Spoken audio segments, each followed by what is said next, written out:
اس کائنات کا اکیلا مشکل کشا حاجت و وعدات و تصویر ہے. انگی طلاق اللہ درود سلام آخر دو جہان امام الانبیاء امام الہدا امام اعظم جناب محمد رسول اللہ صلی اللہ علیہ وآلہ وسلم کے ذات قصبت. معزز سامعین کرام، اللہ رب العزت کا بہت بڑا احسان ہے ہم پر کہ اس رب کریم نے ہمیں رمضان کی آمد کو دیکھنے کا موقع دیا ہے. اور اللہ رب العزت سے یہ دعا کریں کہ اللہ ہمیں یہ رمضان المبارک کی سعادتیں، خوشیاں، برکات، رحمتیں دیکھنے اور ان سے بھرپور فائدہ اٹھانے کی اللہ رب العزت ہمیں توفیق عطا فرمائے. وقت بہت مختصر ہے، ایک دو باتیں عرض کر کے اپنی بات ختم کرتا ہوں. اللہ رب العزت نے قرآن کریم کے اندر رمضان المبارک کی بہت سی جگہوں پر فضیلت بیان کی ہے. یا ایھا الذین آمنوا کتب علیکم الصیام کما کتب علی الذین من قبلکم لعلکم تتقون. اے مومنو، رمضان کے اندر روزے تمہارے اوپر فرض ہیں جس طرح تم سے پہلے لوگوں پر فرض تھے. لعلکم تتقون، تاکہ تم پرہیزگار بن جاؤ، متقی بن جاؤ، اللہ سے ڈرنے والے بن جاؤ. اور فرمایا شہر رمضان الذی انزل فیہ القرآن ھدی للناس وبینات من الھدی والفرقان. اور یہ بھی فضیلت بیان کی کہ رمضان المبارک کا مہینہ ایسا بابرکت مہینہ ہے کہ جس مہینے کے اندر ہم نے قرآن کریم کو نازل کیا اور ایسی کتاب کہ جو لوگوں کی ہدایت کا ذریعہ ہے. اور نبی علیہ الصلوۃ والسلام نے فرمایا من صام رمضان ایمانا واحتسابا غفر له ما تقدم من ذنبه. کہ جس شخص نے رمضان المبارک کا روزہ رکھا اس نیت سے ایمان واحتسابا، ایمان کی حالت میں اور اپنا محاسبہ کرنے کی نیت سے اور نیکی کو بڑھانے کی نیت سے، غفر له ما تقدم من ذنبه، تو اللہ رب العزت اس پر یہ بہت بڑا احسان کریں گے کہ اس کے گزشتہ ساری زندگی کے گناہ معاف ہو جائیں گے. اور نبی علیہ الصلوۃ والسلام نے اس کی یہ بھی فضیلت بیان کی ہے کہ نبی علیہ الصلوۃ والسلام فرماتے ہیں کہ جب رمضان المبارک کی پہلی رات ہوتی ہے، چاند نظر آتا ہے، تو اس وقت سے اللہ رب العزت سفیدت الشیاطین، شیاطین کو جکڑ دیتے ہیں، شیاطین باندھ دیا جاتا ہے، زنجیروں کے اندر قید کر دیے جاتے ہیں اس وجہ سے تاکہ میرے بندے کھلم کھلا میری عبادت کر سکیں. پہلے اگر شیطان میں روکتا تھا، میرے اور میرے بندوں کے درمیان میں حائل ہوتا تھا، تو اللہ رب العزت نے اس شیطان کو بند کر دیا، قید کر دیا تاکہ میرے بندوں کے اور میرے درمیان کی رکاوٹ نہ رہے. اور فرمایا وَغُلِّقَتْ أَبْوَابُ النَّارِ، جہنم کے دروازے بھی بند کر دیے جاتے ہیں اور پورا مہینہ کبھی بھی انہیں نہیں کھولا جائے گا. جب ایک دفعہ بند ہو گئے تو پھر پورے مہینے میں وہ نہیں کھولے جاتے ہیں. وَفُتِحَتْ لَهُ أَبْوَابُ الْجَنَّةِ، اور جنت کے دروازے کھول دیے جاتے ہیں اور جنت کے دروازوں کو بند نہیں کیا جاتا. یہ اللہ کی رحمتیں ہیں، اللہ کی برکات ہیں، یہ اللہ تعالیٰ کا احسان عظیم ہے کہ اللہ رب العزت اپنے بندے کے اوپر کس قدر مہربان ہے، کس قدر رحیم ہے کہ اللہ رب العزت نے یہ سعادتیں عطا کی ہیں. اور نبی علیہ الصلوۃ والسلام نے فرمایا کہ ایک اعلان کرنے والا اعلان کرتا ہے کہ یا باغی الخیر اقبل، اے خیر کو چاہنے والے، بھلائی کو تلاش کرنے والے، نیکیوں کی تڑپ رکھنے والے، آگے بڑھ، تجھے اللہ نے موقع دیا ہے، اللہ نے تمہارے لیے راستہ آسان کیا ہے، اب تمہیں رکنے کی ضرورت نہیں ہے. پہلے بھی تم نیکی اور بھلائی کی تلاش میں رہتے تھے، پہلے بھی تمہارے دل کے اندر اللہ رب العزت کی عزت موجود تھی، نبی علیہ الصلوۃ والسلام کی عزت موجود تھی، تم نیکی کی تڑپ اور خواہش کرتے تھے. اب اللہ نے تمہیں مزید موقع دیا ہے، اب رکنے کا وقت نہیں ہے بلکہ آگے بڑھنا ہے. وَيَا بَاغِيَ الشَّرِّ، اے برائی کو تلاش کرنے والے، شر کو تلاش کرنے والے، آپ سے رک جا، اب تیرا کام ختم ہو گیا ہے. تو شیطان کا دوست تھا، تیرے پاس وقت تھا، تو نے رحمان سے نافرمانی کی، شیطان سے دوستی کی، لیکن یہ مہینہ جو ہے ماہ رمضان جو ہے یہ تمہارے لیے نہیں ہے، یہ شیطان کا مہینہ نہیں ہے، بلکہ یہ رحمان والوں کا مہینہ ہے، ان لوگوں کا مہینہ ہے جو اللہ رب العزت سے محبت کرتے ہیں اور نبی علیہ السلام کی اطاعت اور اتباع کے اندر زندگی گزارتے ہیں، جو نیکی کی خواہش کرتے ہیں، یہ ان لوگوں کا مہینہ ہے۔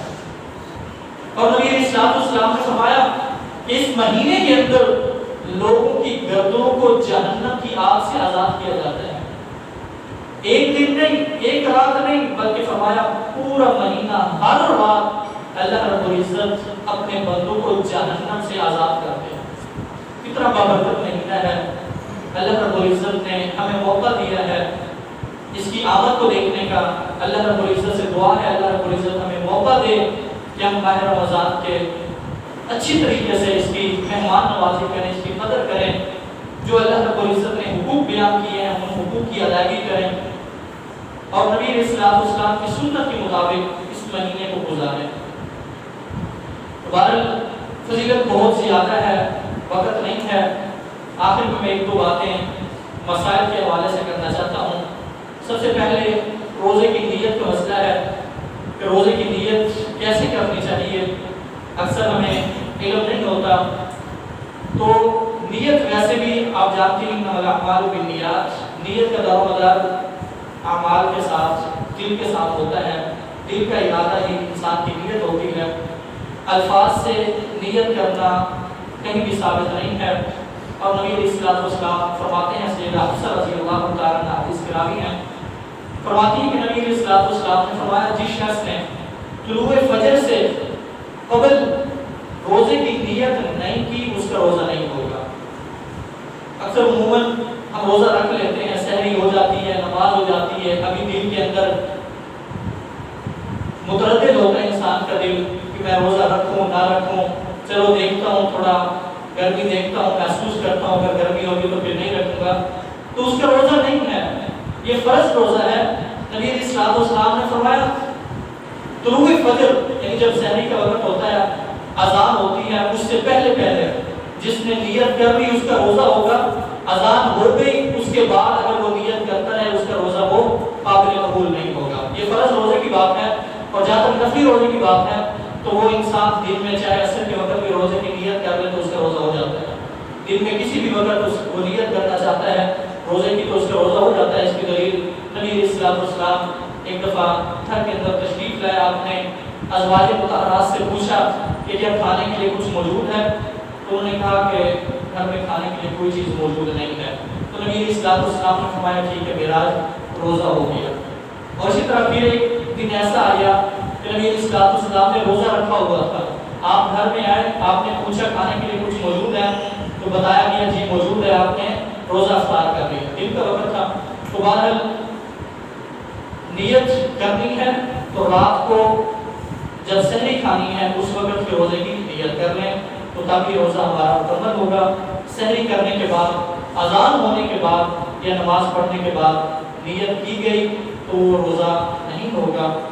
اور اسی طرح دوسرا مسئلہ ہے افطاری کی دعا کے متعلق، تو نبی علیہ السلام نے جو دعا سکھائی ہے ذهب الظمأ وابتلت العروق وصابت الاجر انشاءاللہ، یہ دعا ہے۔ اور اس طرح اللهم انی لک صمت وعلی رزقک افطرت، یہ دو دعائیں نبی علیہ السلام نے سکھائی ہیں۔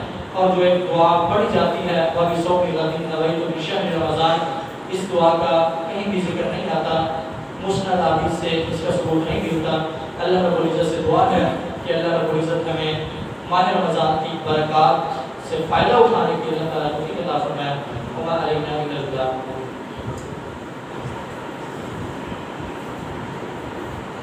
الحمد لله نحمده ونستعينه ونستغفره ونعوذ بالله من شرور انفسنا ومن سيئات اعمالنا، من يهده الله فلا مضل له ومن يضلل فلا هادي له، واشهد ان لا اله الا الله وحده لا شريك له، واشهد ان محمدا عبده ورسوله، اما بعد فان خير الحديث كتاب الله وخير الهدي هدي محمد صلى الله عليه وسلم، وشر الأمور محدثاتها فإن كل محدثة بدعة وكل بدعة ضلالة وكل ضلالة في النار۔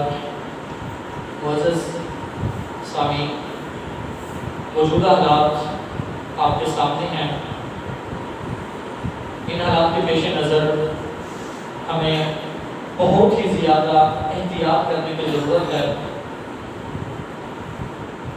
حکومت پاکستان نے بھی کئی ایک چیزیں ہمیں بتلائی ہیں جن کو ہم اپنانا ہماری ذمہ داری ہے، پھر ریاست کا مسئلہ ہے اور علماء کرام کا متفقہ فیصلہ ہے، تو ان کے ماتحت ہم نے چلنا ہے۔ احتیاط نبی اسلام نے بھی اس کا حکم دیا ہے۔ ایک صحابی رسول آئے تھے، اونٹ کو مسجد کے باہر ایسے چھوڑ دیا۔ نبی اسلام نے پوچھا کہ اللہ کے اوپر توکل کر کے میں نے چھوڑ دیا؟ آپ نے فرمایا نہیں، پہلے جا کے اس کی رسی باندھ پھر اللہ پہ توکل کر۔ تو بہرحال اور بھی بہت ساری مثالیں ہیں۔ احتیاط ہمارے لیے بہت زیادہ ضروری ہے کیونکہ یہ وبا پھیلتی جا رہی ہے۔ اللہ رب العزت ہم سب کو اس سے محفوظ فرمائے۔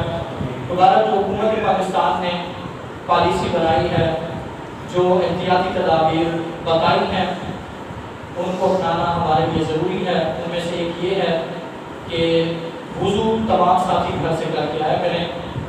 جب بھی مسجد میں آئیں، یہاں پر مسجد کے اندر وضو کرنے کی اجازت نہیں ہے، وضو گھر سے کر کے آئیں۔ اور دوسرے نمبر پر ماسک کا استعمال ضرور کریں۔ جب بھی مسجد کے اندر داخل ہونا ہے تو ماسک پہن کر آئیں اور ماسک پہن کر ہی نماز پڑھیں۔ اس میں علماء کرام کا متفقہ فیصلہ ہے۔ بڑے بڑے علماء کرام نے اس کی اجازت دی ہے کہ اس طرح کی صورت میں اگر منہ کو ڈھانپ کر نماز پڑھی جائے تو ہو جاتی ہے، تو ماسک استعمال کریں، ماسک پہن کر نماز پڑھیں۔ اور تیسرے نمبر پر باقی فاصلہ ضرور رکھیں۔ جب بھی نماز کھڑی ہو، فرض نماز یا تراویح کی بات ہے، تو درمیان میں فاصلہ ضرور رکھیں۔ اس میں بھی علماء کرام کو متفقہ فیصلہ ہے، ہم نے نشان لگا دیے ہیں، تو احتیاط ضروری ہے، فاصلہ رکھیں۔ اور چوتھے نمبر پر سنتیں اور نوافل گھر میں ادا کریں۔ جیسے ہی فرض ختم ہو تو مسجد سے باہر چلے جائیں، گھر میں جا کر سنتیں ادا کریں۔ اس کا فائدہ میں نے پہلے بتایا تھا، دوبارہ بتانے کی ضرورت نہیں ہے۔ تو گھر کے اندر جا کر سنتیں ادا کریں، نبی اسلام کا طریقہ تھا، سنت تھی۔ تو یہ باتیں ہمارے لیے ضروری ہیں، ان کو ہم نے اپنانا ہے، اور بہتر ہے کہ نماز تراویح گھر کے اندر ادا کی جائے۔ حکومت کا یہی فیصلہ ہے۔ بہرحال گھر کے اندر نوافل پڑھنے کا زیادہ اجر و ثواب ہے۔ نبی اسلام گھر کے اندر ہی نوافل پڑھا کرتے تھے۔ بہرحال اللہ رب العزت سے دعا ہے کہ اللہ رب العزت ہمیں اس وبا سے، اس مرض سے، اس تکلیف سے، اس مصیبت سے محفوظ فرمائے، اور اللہ رب العزت اس رمضان کی برکات کے ساتھ اللہ تعالیٰ اس آزمائش کا خاتمہ فرمائے۔ اللہ رب العزت سے دعا ہے کہ اللہ رب العزت ہمیں تمام باتوں پر عمل کرنے کی توفیق عطا فرمائے۔ وما علینا الا البلاغ المبین۔ اللهم صل على محمد وعلى ال محمد كما صليت على ابراهيم وعلى ال ابراهيم انك حميد مجيد۔ اللهم بارك على محمد وعلى ال محمد كما باركت على ابراهيم وعلى ال ابراهيم انك حميد مجيد۔ اللهم اغفر لنا وللمؤمنين والمؤمنات والمسلمين والمسلمات، اللهم الف بين قلوبهم واصلح ذات بينهم وانصرهم على عدوك وعدوهم، اللهم لعن الكفرة الذين يصدون عن سبيلك ويكذبون رسلك ويقاتلون أولياءك، اللهم خالف بين كلمتهم وزلزل أقدامهم وأنزل بهم بأسك الذي لا ترده عن القوم المجرمين۔ سبحان ربك رب العزة عما يصفون وسلام على المرسلين والحمد لله رب العالمين۔ اللهم